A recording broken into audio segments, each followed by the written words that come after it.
Hello students, in this class we are going to discuss about role of communicators. Communicator may be an individual or group or a social system. In each case, the source may be either represent itself or may communicate on behalf of someone else. The communicator in the context of extension education refers to all those change agents, extension worker, scientist, administration, planners, key communicators who individually or as a group are communicating in person or through a mass medium with rural people on behalf of an extension agency. Who the communicator is, what he says or does not say, his status, his position, vice versa receivers, his creditability, reputation and receiver expectation and past communication experience with him. All these are likely to influence his communication performance. The communicator is that person who initiates the process of communication. He is the source, originator or sender of messages. He is the first to give expression to a message intended to reach an audience. The communicator is that person who initiates the process of communication. He is the source, originator or sender of messages. He is the first to give expression to a message intended to reach an audience. Communication behavior. The communication behavior of a communicator may be defined as his expression of results from information seeking, information processing and information dissemination behavior. There are several factors which affects the communication behavior. Some of these have been listed by Berlow.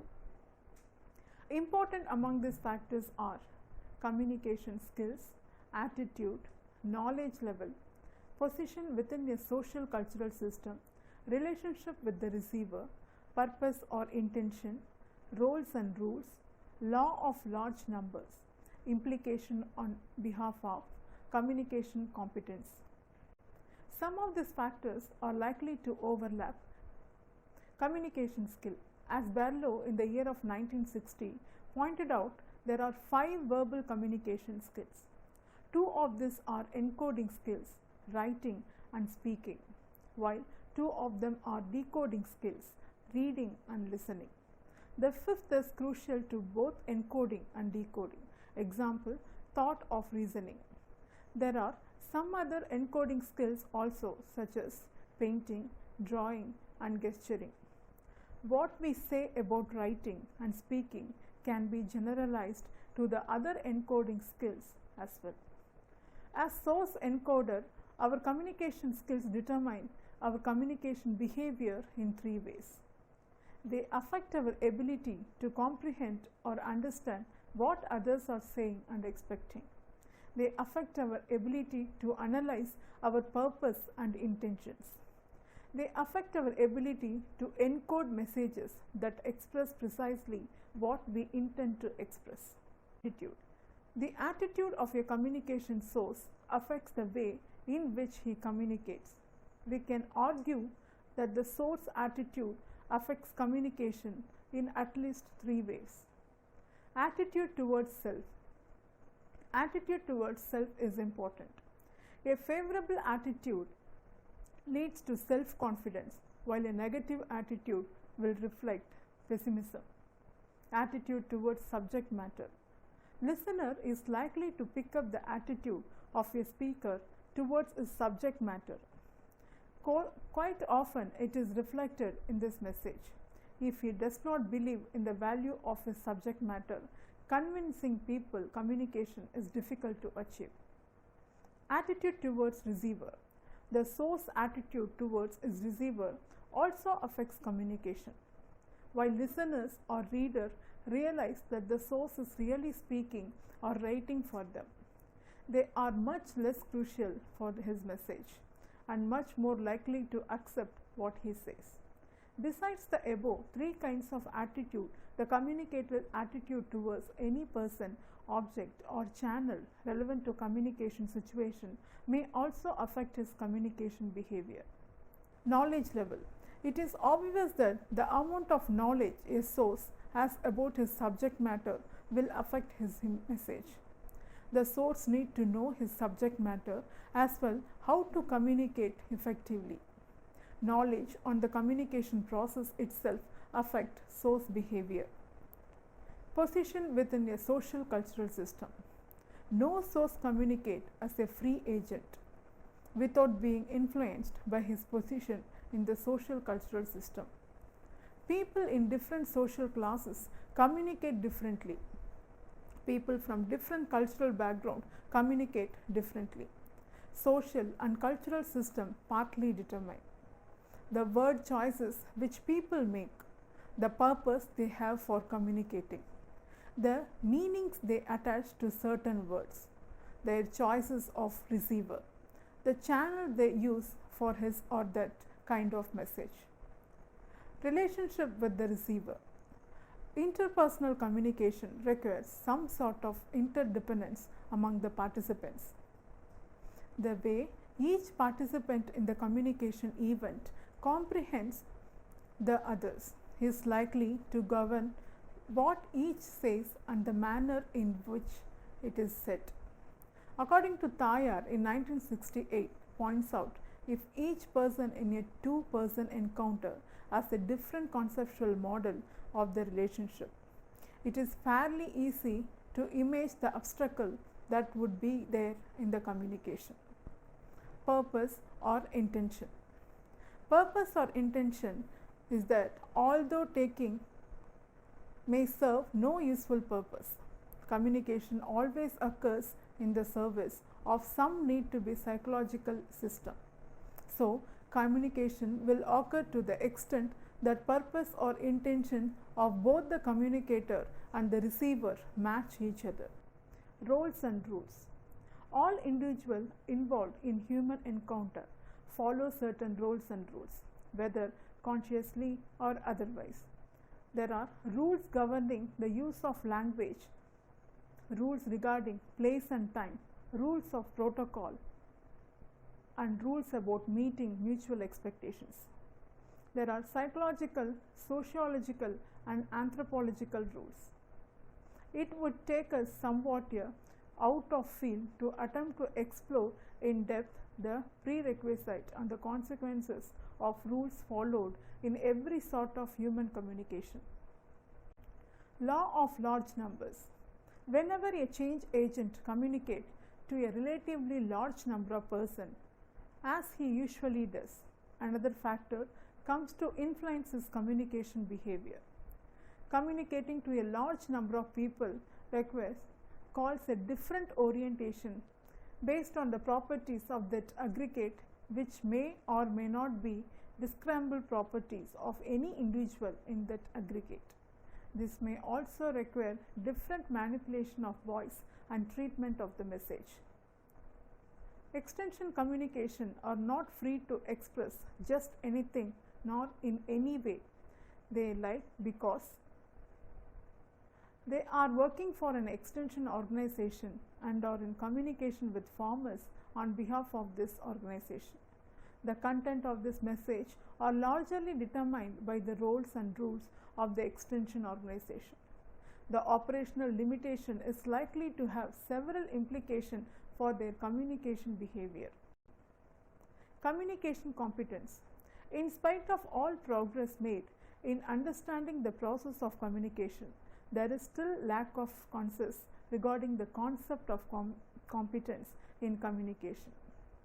According to Himes and et al., at the year of 1972, have made efforts to take stock of various views expressed in literature about defining, understanding, and measuring competence. They have identified at least 6 categories for classifying competence.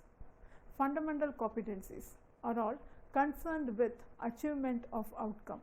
Linguistic competencies and communication competency are message focused rather than outcome focused and attempt to explain message behavior. Nature of communication competencies. Communication competencies in interpersonal communication has been referred to the ability to engage in appropriate and effective communication, the ability to convey accuracy in meeting, purposeful, strategic message, appropriate to the interaction context, etc. As such, it is clearly broader in scope than linguistic competencies. According to Himes, communication competency is an individual ability and hence extended beyond knowledge to language. It includes the ability to process information cognitively and the ability to explain and predict human behavior. In other words, it is ability to perform as well as knowledge of how to perform. Sequences of extension communicators' role. According to the Rogers and Shoemaker, in 1971, the sequences through which an extension communicator introduces new ideas comprises 7 stages. Develop need for change. An extension worker is often initially required to help his clients become aware of the need to alter their behavior. This is especially true in developing countries. Second one, establish a change relationship. Once a need for change is created, the extension worker must develop a rapport with the audience. He may enhance his relationship with his receiver by creating an impression of credibility, trustworthiness, and empathy with their needs and problems. Farmers must accept the extension worker before they will accept and innovations he promotes. Diagnose the problem. The extension worker is responsible for analyzing his client's problematic situation in order to determine why existing alternatives do not meet their needs. Fourth, create intent to change in their clients. After an extension agent explores various avenues of action that his clients might take to achieve their goals, he should encourage an intent to change, a motive to innovative.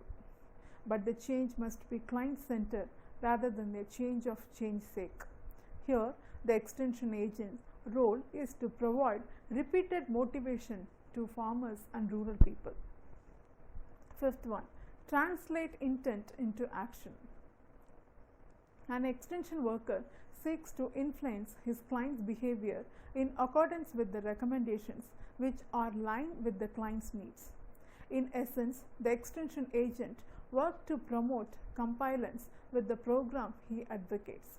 This involves not only establishing comprehension and acceptance of the message by farmers and rural people, but motivating them to effect behavioral changes. Sixth one, stabilizes change and prevents discontinuance. Extension workers may effectively stabilize new behavior by directing reinforcing message to the farmers who have adopted his recommendation, thus freezing the new behavior. This assistance frequently is given when the client is the trial decision or confirmation function in the adoption process. Seventh one, achieve a terminal relationship. The end goal for any extension communicator is development of self-renewing behavior on the part of his clients. He should seek to put himself out of business by developing his clients' ability to be their own change agents. In other words, he must seek to shift the clients from a position of reliance on him to reliance on themselves. Communication activities. According to Banja in 1987, has reported communication activities of agricultural administrator as the percentage of their time utilization. According to him, their communication activities include writing and reading routine, official communication, interpersonal communication with staff and visitors, reading and writing other than routine work, formal and informal official meetings, restful thinking, interpersonal communication, giving dictation, attending income and outgoing telephone calls, and others. Communication IQ. According to Banja, in 1987 has also studied the communication IQ of agricultural administrator using communication quotient. Communication intelligence quotient refer to an extension effective understanding of an intricacy of communication effectiveness. The test include 10 statements with a maximum possible score of 10. Banja observed that the average communication IQ score of agriculture executive was 5.39, which was equal to that civil servant and forest officers, but slightly better than those of bank and commercial organization. Organizational leadership. A good communicator who is an intimate communication with his worker is likely to be better leader in an organization. In other words, communication effectiveness determines organizational leadership to a large extent. Using Arthur Poll leadership quotient test with appropriate modification. According to Banja in 1987 reported that 85.7% of the agriculture extension administrator scored medium organizational leadership. Communication effectiveness. Some of the factors likely to affect communication effectiveness of the communicator in the technology. Transfer model of communication are as follows. First one, communication behavior. As already stated, the communication behavior of extension worker will itself largely depend upon their communication skills, attitudes, knowledge level, position within a social cultural system, purpose or intention, roles and rules, law of large numbers and implication of extension worker is likely to affect his communication effectiveness. Second, role perception and role performance. To the extent an extension worker is clear about his role expectations and to extent he puts in efforts to perform his role, he is likely to be effective in the communication effect. Third, relationship with the audience. The nature of the relationship of the extension communicator with his audience is also likely to affect his effectiveness. However, the concept of relationship here is taken in a broader sense. Implied therein is the perceived or psychological relationship as well as actual contact. More specifically, it is referred as an extension worker. Orientation towards clients is empathy, especially is compatibility with clients' needs, is creditability in the minds of the audience, and is homophily with the clientele, especially is cultural and language compatibility. It is also referred to the extent he makes actual contact, use opinion leadership, allows feedback. Fourth one, program content. The communication effectiveness of an extension worker will also depend on the nature and characteristics of the program content and its compatibility with the existing needs of the people. Some of the programs or messages are very complex and some may need heavy investment in terms of money and time. On the other hand, some messages are quite simple and easy to adopt, whereas it may be relatively easy to communicate effectively. Programs that are simple, communication of complex messages difficult, challenging and time consuming. Improving oral communication. Extension worker depend very heavily on oral communication for technology transfer to farmers.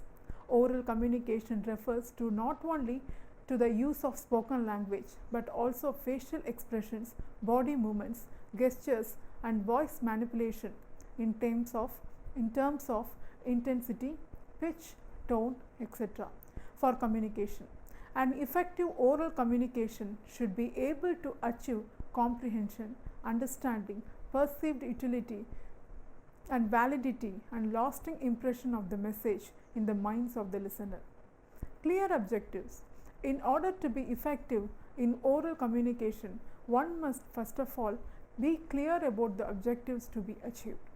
This will help him knit his message around the objective. It is assumed that an extension worker, because of his training, expression, role expectations, etc., has the ability to use appropriate language for communicating his message and is able to clarify, perceive the objective he wants to achieve in any communication situation. Good relationship with receivers. In any communication encounter, the communicator and the receiver are independent, both physically and mentally. It is therefore pertinent for an extension worker to establish a good functional relationship within the receivers in order to secure a good response to his message. For this, a number of factors such as good rapport, positive attitude, pleasing personality, language compatibility, degree of previous contact, ability to listen and analyze problem and perceived credibility, etc., are likely to influence reception, interpretation and response to the message on the part of the receiver. Effective delivery. Having clearly understood the objective of a communication situation and having established a sound functional relationship with the receiver, an extension worker can follow some simple rules of effective oral communication. Some of these rules are talk less, talk sweet, talk truth, talk slow, talk loud, talk clearly, give examples, repeat key ideas, use stories or elaborate code source of information, use local proverbs, local terms, be up to date, specific, timely, ask questions for clarification and draw conclusion about the expected action on the part of the receiver. Let me conclude. In order communication, an extension worker should appear to be talking to people he knows and cares about on a subject he knows well, in the language of the listeners and in line with their needs and interest. The information should look clear, specific, timely, accurate and up to date. The communicator limits his communication to a few ideas, repeats key points and even draws conclusion for the listeners. He keeps the communication interesting by adding proverbs, stories and asking questions.